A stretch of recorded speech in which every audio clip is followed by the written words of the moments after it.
Turbo Lost Box ended up taking down NAIC with Andrew Hedrick playing it. Now, we don't have any official Pokemon tournaments again in this format, but there are a lot of online tournaments, and right now these are the changes that I think are pretty good for the deck list. I expect Lost Box to be more popular, so I cut a PokéStop for a Manaphy to protect our bench, and since I've noticed people are still not playing Jirachi right now, I cut a switch for a second Sableye.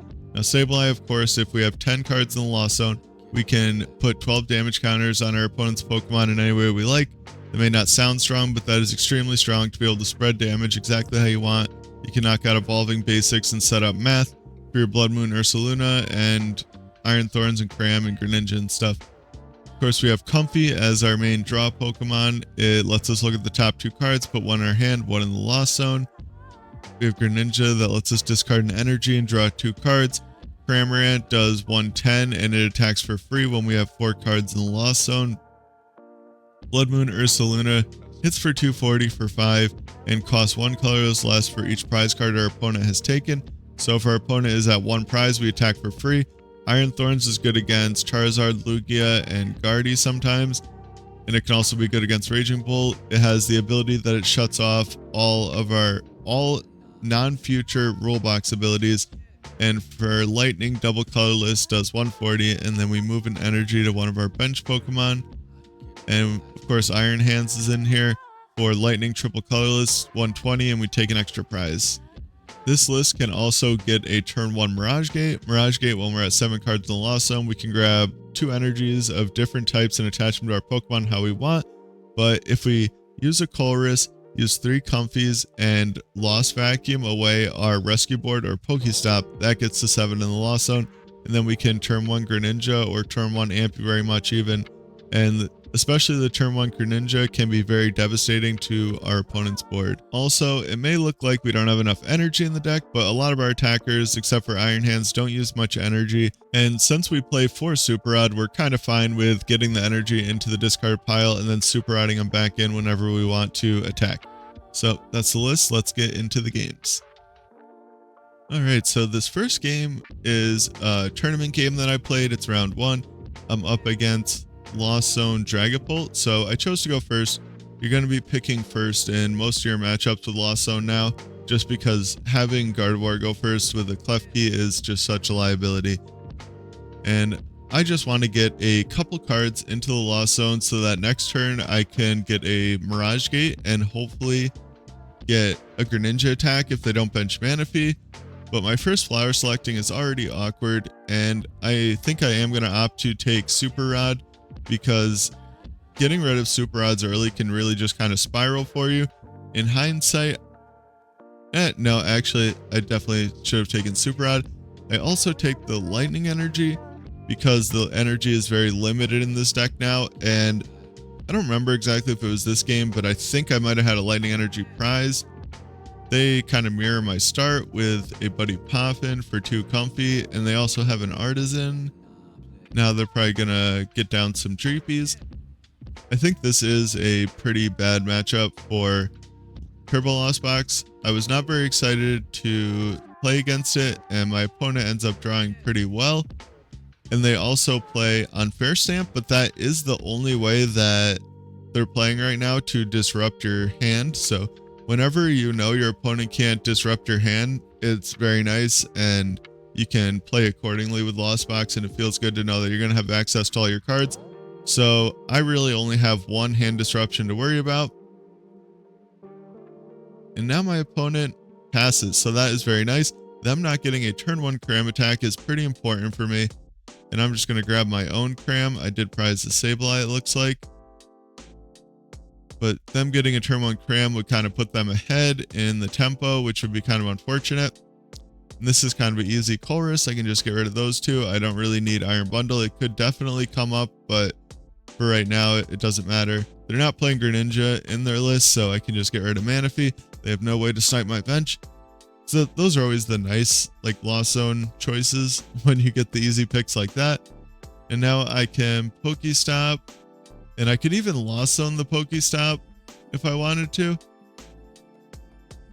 I'm just debating grabbing a 3rd Comfey to kind of thin my deck, because at first I was thinking I want 3 Comfey out, but I thought about it a little more. I don't want to put any more small HP Pokemon in play except for Sableye for them to take advantage of with their attack because they ping the 6 damage counters on the bench. And now is where, I don't know, Unfair Stamp gets really awkward because I'm going to switch into Cramorant attack no matter what. I already know that. But now I have to kind of bench another attacker almost and build it up. So I'm going to just throw down the Sableye, put an energy on it, and I think I have 8 in the Lost Zone right now. So I'm just figuring hopefully next turn I can get 2 more in the Lost Zone, and I already have my attacker all set up and ready to go. They just immediately evolve into a Dracloak and Rare Candy into a Dragapult. Those are definitely the turns you want to see as a Lost Zone Dragapult deck. And they have a Colress, they're really kind of going. And I don't know, whenever I see them play a supporter, I'm like, oh cool, I get to keep my hand. And then I remember that Unfair Stamp is still a card, so that is always unfortunate. They also get rid of a PokéStop with Comfey there. They really kind of had everything in this deck except Roxanne. So I'm kind of happy that Roxanne wasn't in the deck. It could have made the matchup a lot more awkward. And I end up with not too bad of a hand here. I at least have a Switch Cart, so I can heal some damage off of whatever Comfey they put the damage on. I'm really hoping they don't put all 6 onto my Sableye right now, but they might not want to do that because they're going to be thinking that I will promote Sableye to attack with it. And like I thought, they put it on the Comfey, so now I can heal some damage off it. And also flower selecting twice and hopefully get a Lost Mine off and knock out their Dracloak, because I really don't want to have to deal with 2 Dracloaks. I also top deck a Nest Ball. I don't know if there's anything I really want to get right now with it. And I Comfey in a double Colress, so I'm pretty happy to find a Colress. This is a very awkward decision. And this is kind of what I was saying with getting rid of a Super Rod early. Oftentimes you're going to find yourself in a situation where you have to get rid of a Super Rod later. And I do end up doing it. My plan right now was to attack with Sableye a couple times and build up enough extra damage onto the Dragapult that I could knock it out with Bloodmoon, but I don't think that that's going to be very possible, because that would bring me down to, that would still leave me with a couple prizes left where I could just knock out the Dracloak, go down to even prizes. Hopefully next turn I can knock out the Manaphy and the Comfey off the bench, and then Iron Hands the Cram. That ends up being my plan once I get the Iron Hands off of the prize cards. Like, that makes it much easier. And now I wish that I kept either the Mirage Gate or the Super Head off of the Colress. But my opponent just draws and attacks. They may have bricked themselves off of their own Unfair Stamp, which would be kind of ironic. So now I already have everything that I need to attack with my Sableye again, because there's 2 in the deck, which, I don't know, just reminded me of the good old days. I would rather not have to use the Mirage Gate here to get the Psychic Energy, but it kind of looks like I'm going to have to. I have 2 more gates in the deck, and I could also bench the Iron Hands and attach to it preemptively. And I do get the Psychic off of the Colress, which is pretty nice. That definitely makes my turns a lot easier. And I also, since it's an online tournament, I have knowledge of what's in their deck. I know that I'm keeping my hand for next turn. So now I just have everything in my hand to win the game, except for a switching card. But I'm hoping that I can just find that off of the flower selecting next turn, or the PokéStop, or maybe even off of the prizes. So I put 2 on that Manaphy. Oh, and I put 2 on the Manaphy because if my opponent was going to switch a Pokemon into the active, they would definitely want it to be the Comfey. So if they could switch and then use a Switch Cart to heal, they would get no extra advantage with putting the Manaphy in the active, and it would make them less likely to want to do it. But they do play a switch this turn. They're thinking about using Cramorant. They're either just thinning their hand out, or they were going to attack with Cram and then realized, oh, he has an Iron Hand. I probably shouldn't leave this in the active. But now I just have my Rescue Board and my 2 Super Rod and my 2 Mirage Gate. I don't think I need the second Super Rod. but I do end up playing it because I am like overly paranoid. I have a terrible memory and I'm always afraid that I kind of mess something up.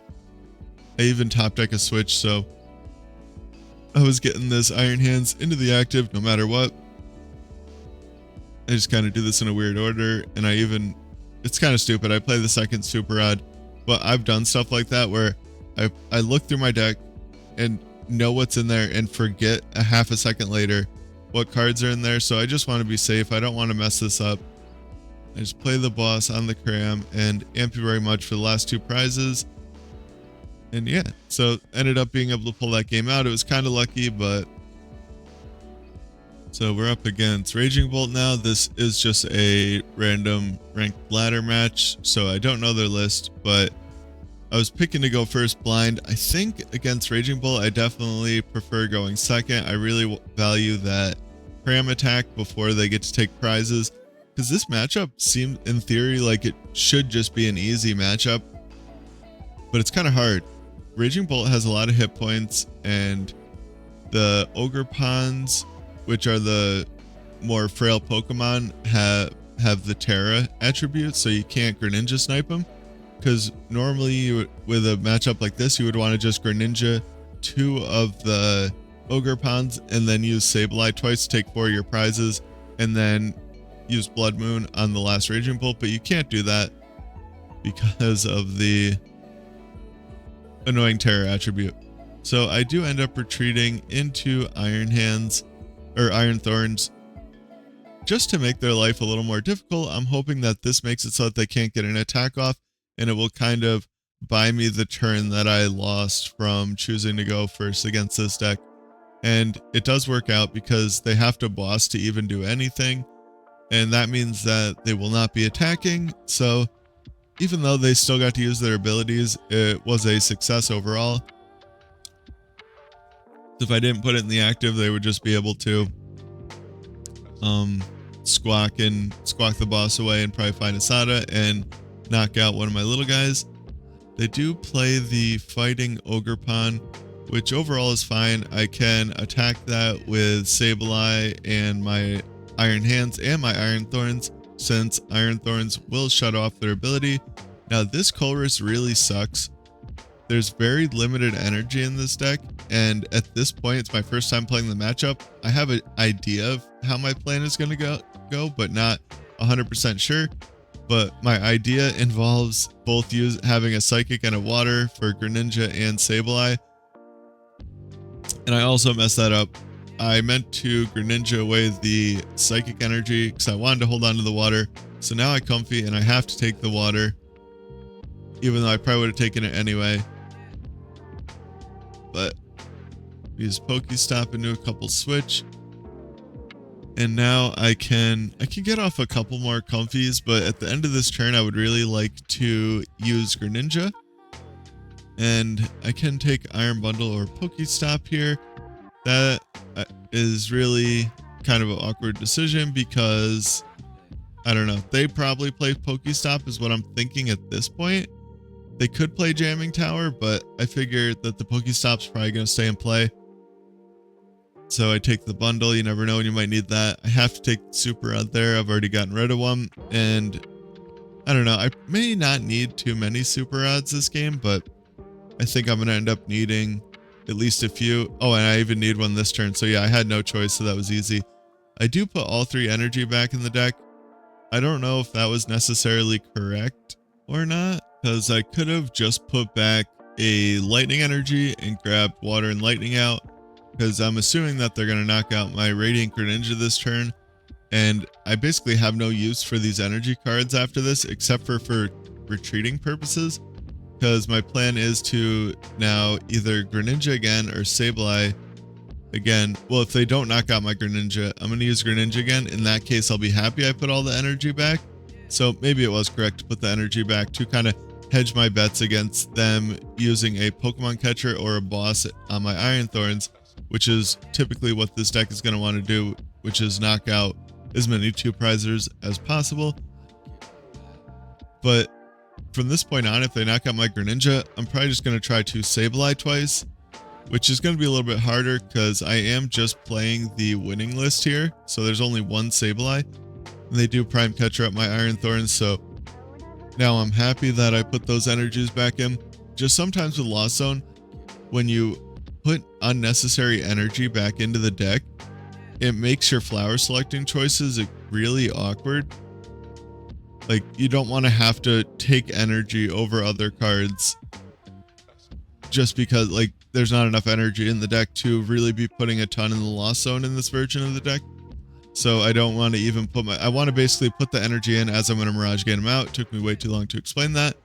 And I just taken the Super Rod right away because at this point I kind of think that they're playing PokéStop in their deck as well. And I'm going to grab that Roxanne. It sucks getting rid of the Switch, but I want to disrupt their hand next turn because they're going to go down to 3 almost guaranteed. And at this point I can bench the Sableye and attach to it and use my Greninja. And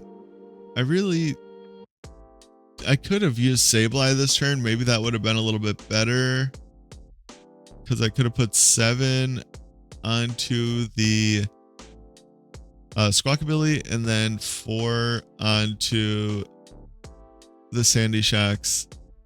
And then I could have Greninja'd the Raging Bolt and the Sandy Shocks next turn. I don't know, it's kind of weird because that wouldn't leave me as vulnerable to a boss or anything. But they do get rid of the boss there with the Superior. So I'm kind of hoping that they're not going to boss my Sableye. I do expect this deck to play one Iono, so that's why I benched the Sableye preemptively. I wanted to play around that chance of them Ionoing me. But as of right now, I just want to knock out the Sandy Shocks and somehow get enough damage onto the Raging Bolt to play around a Bravery Charm or a Ancient Booster Capsule so that I can use Bloodmoon Ursaluna to knock out the Raging Bolt for my last 2 prizes. And they did have the boss on my Sableye, which is kind of unfortunate, but what can you do? I just wanted to... maybe I should have just held it. I'm not sure. It's kind of awkward with you don't know when they're going to disrupt your hand. They just gusted last turn. And now I just Super Rod back in a couple energy and the Sableye. And I'm just trying to thin my hand out as much as possible. I use the Hyper Blower right away. I really am just trying to get the cards out of my hand. I gotta use the Hyper Blower now, and I want to use it before they know that I'm going to play Roxanne. And I don't want to use it next turn because I want the Raging Bolt in the active next turn, or at least like the Teal Mask Ogerpon or something that is not the Cornerstone Ogerpon that I can actually knock out with Bloodmoon. And I do end up hitting everything off of the Roxanne, which is nice. I figured I had decent odds to hit everything. I also probably could have figured out an attack with Bloodmoon this turn if I really needed to. But I'm just thinking how to put the math right here. And I put 2... I'm having a lot of trouble with how much damage I need on the Ogerpon for a Bravery Charm not to matter for some reason. And I end up putting the extra one onto the Raging Bolt in case that they play the Ancient Booster Capsule. Because I really just want to be able to take 2 more prizes with my Bloodmoon Ursaluna. And I'm kind of hoping that they're not going to be able to do too much this turn because I did reset their hand to 2.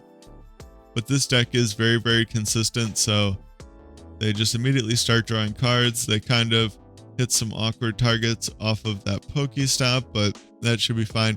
I really don't care what they do as long as they don't disrupt my hand. I have everything I could need. I have Mirage Gate and Bloodmoon Ursaluna, so I just need 1 energy onto the Bloodmoon next turn to knock out the Raging Bolt. I also have Prime Catcher, so it doesn't matter what they leave in the active. This is kind of, I think, what the perfect example of how this matchup could go and how you probably want to try to play it. The Terra type on Ogerpons can definitely make it a little bit weird. Another option too is to try and go for the 3/3 prize trade by using Iron Hands twice, but that's definitely really hard with only 4 Mirage Gates in your deck. Like, you need all 4 specifically to use Iron Hands, because you could like take 3 on the Squawkabilly and then Sableye a Raging Bolt and then hit it with Iron Hands to take your last 3. I don't know. Like I said, the matchup's weird. I think you just want to stream your Crams and your Sableyes as much as possible and Greninjas, and just try and figure out 4 prizes until the end of the game where you can take your last 2 with Bloodmoon. Yeah, that's Turbo Lost Box. I think it's in a really good spot right now as far as the way the meta is right now. One of the cool parts about this meta is I think it could really kind of shift at any moment. Like Ancient Box could pop up and start doing really well because it has a pretty decent Turbo Lost Box matchup. And the list that is on screen right now is the list that won NAIC. Like I said, I made a couple changes to it to kind of adapt for the meta. But if you want to try the winning list, try this, maybe make some of your own changes. To me, it comes off as one of the lists that it's a list that the goal is to just be good for that one tournament. Like it's generally good overall, but once more Lost Box starts popping up, you're going to want the Manaphy Premier. And I don't know, I really like the 2 Sableye until people start putting Jirachi back in their deck. But anyways, hope you guys enjoyed. Take care and have a good one.